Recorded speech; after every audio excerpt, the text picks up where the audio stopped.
Greetings from Penn State University Libraries. I'm Kimlin Petishnock, Senior Director of Administrative and Financial Services. Libraries worldwide have seen dramatic changes in patrons' use and expectations over the last several years.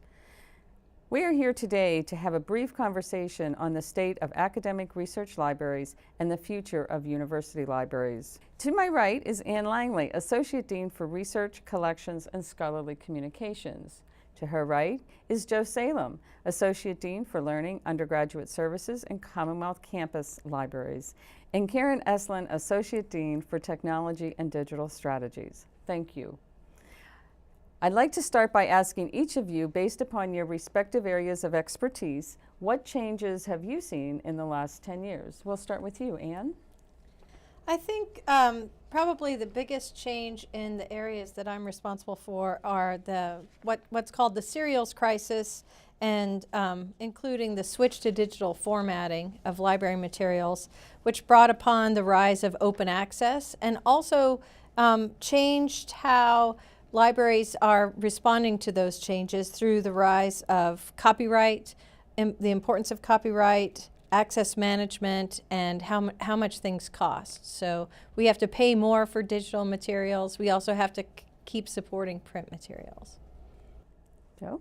I think the biggest changes in the areas with which I work have been really related to big changes in higher education related to teaching and learning. So in the last 10 years, we've seen a really large rise in really programmatic online learning. That gives us really nice opportunities to embed library-related information literacy into the curriculum in ways that we probably couldn't have in the past at scale. And there are also nice changes with self-directed learning, embedding learning objects in ways, in parts of the curriculum that we never would have thought of in the past, but really relate to information literacy. The other big component to what's changed for libraries is still changing, and it's changing here at Penn State, and that's assessing all of those things. Assessment of overall of our library programs and services, but especially as related to teaching and learning at the university and within the libraries program. Karen? I feel very lucky getting to work in technologies because I get to build off a lot of what Ann and Joe have already said. So working with open access, a lot of the things dealing with how we make materials available to our students and to faculty and to people across the Commonwealth and the state needs technical infrastructure. So how do we actually make things available? How do we make it so it can be there in the future for other people? What is going to be digital is going to look like in 10, 15 years. So that's constantly changing. So how we're monitoring that and to make sure that those digital materials are also fitting our teaching objectives and matching what we need to connect with our students. So being able to work with Joe on things like that is also really exciting and has changed quite a bit in the last few years. So based on your time so far at Penn State, can you identify an area where you believe Penn State has excelled and where you believe we can grow and improve? And we'll start with you, Karen. So I think Penn State, and one of the reasons I came here, is the collaborations we have in the library with our information technology units on campus and the Scholarsphere, which we have built as our open repository system using the Hydra framework. And that is a platform that really has enabled us to share our materials more broadly and has been adopted by over 60 libraries across the world. So Penn State has created this infrastructure and many people have contributed code to it, and we really have led the way for enabling other libraries to also make their materials available. So that's really exciting, and as we look forward on other new initiatives together, that's something I'm ready and willing to be part of that team. So one of the things that Penn State Libraries has really excelled at is with regard to teaching and learning, and that's building partnerships. Information literacy is it's this concept of teaching students skills and critical thinking related to finding, evaluating, and creating new information.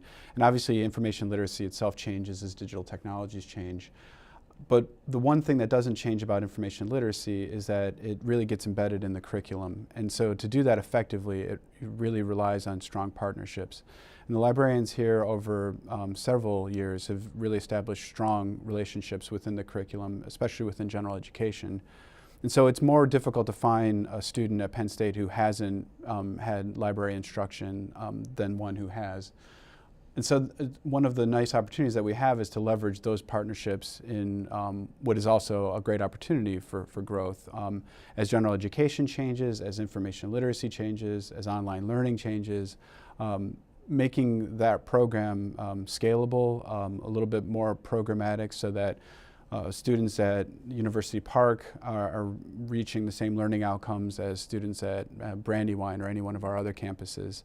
And so I think that's a really significant area for growth. And to do both of the, to do that well will require building assessment around that. And that's another area for growth for us. Good. Thank you.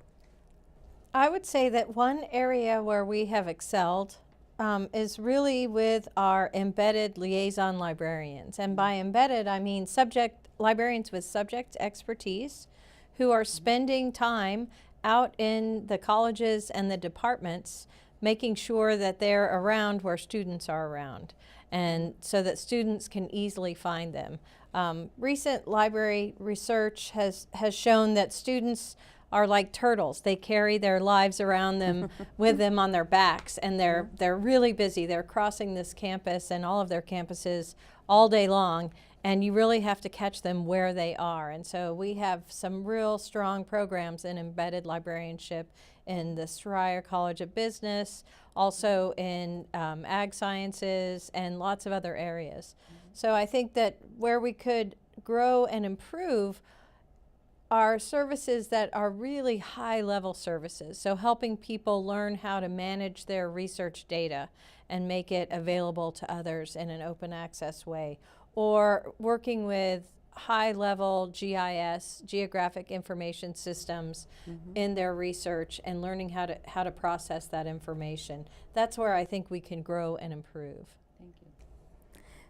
So if each one of you would look at your portfolios and identify one of the biggest challenges that you're going to face in the next 12 months and how you are going to address it. Joe, we'll start with you. So I think one of the biggest challenges for any of us really is related to library space.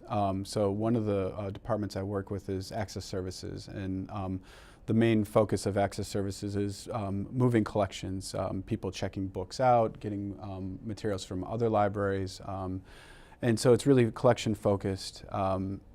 We have a really large commitment to our partners within consortia like the CIC, within the state, and obviously to our students to maintain a very strong collection.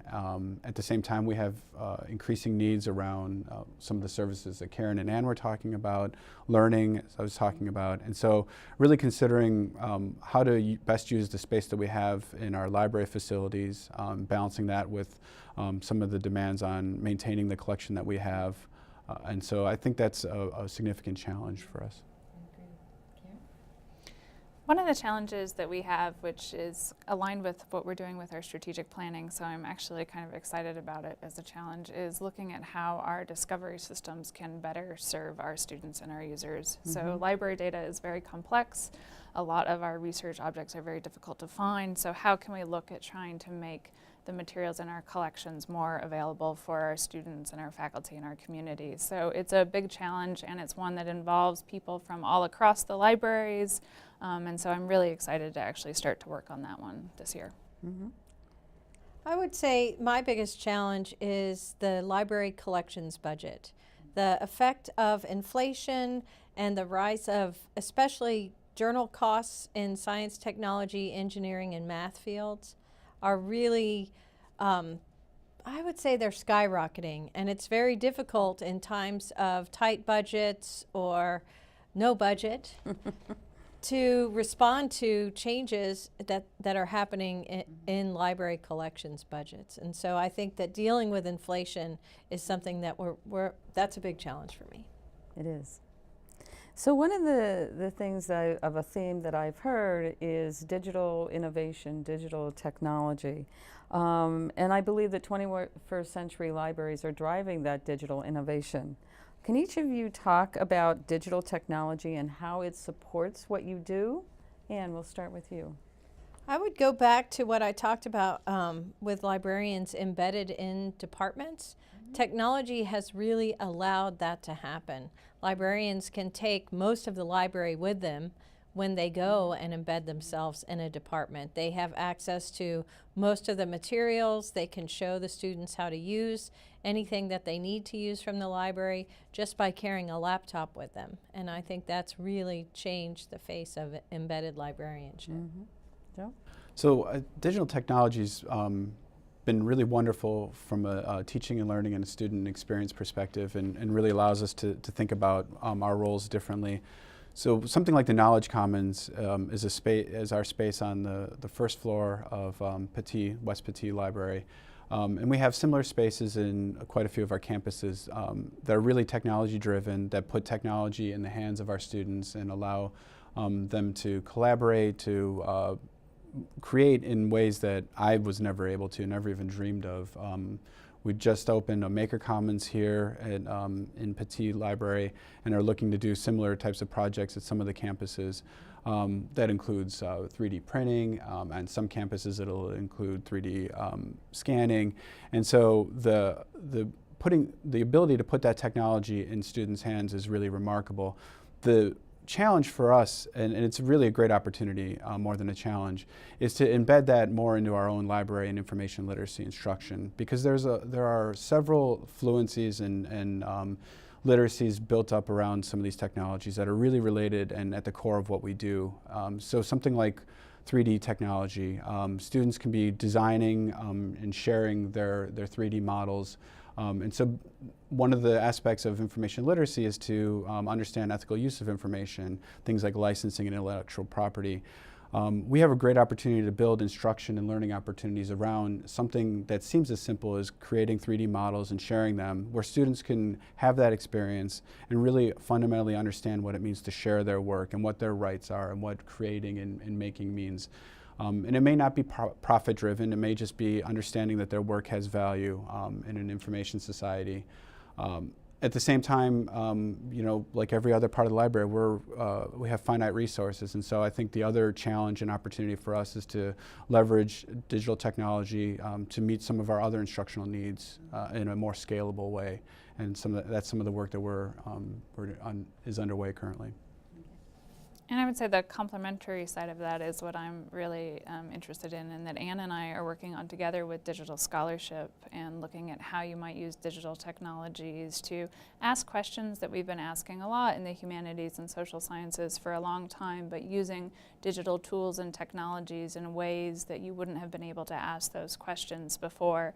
I always like to give the example of the undergraduate or the graduate student that wouldn't be able to fly to all sorts of different libraries and wouldn't be able to sort through mass amounts of texts, and now they're able to do analyses so they can ask the kinds of questions that they're being taught in their courses, and we can give them the tools to sort through the kind of corpora of materials and answer questions that before you would have to be an upper level graduate student or a professor.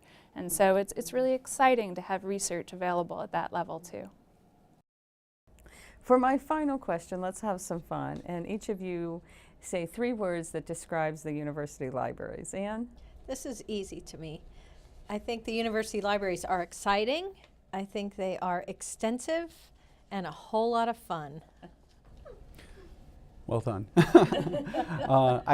One's actually probably not a great adjective, but I really think of expertise when I think of the libraries. I also think they're actualizing for students and our faculty who use them, and then innovative.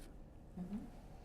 I think I would actually go back to an older term and say they're enduring and potentials, and then I would say context. Karen, Joe, and Anne, I really appreciate you taking your time this afternoon to share your thoughts with me and the viewers about the state and future of academic research libraries. I'm grateful for your vision, your collaboration, and your support, and for the support of many friends of the university libraries. Thank you.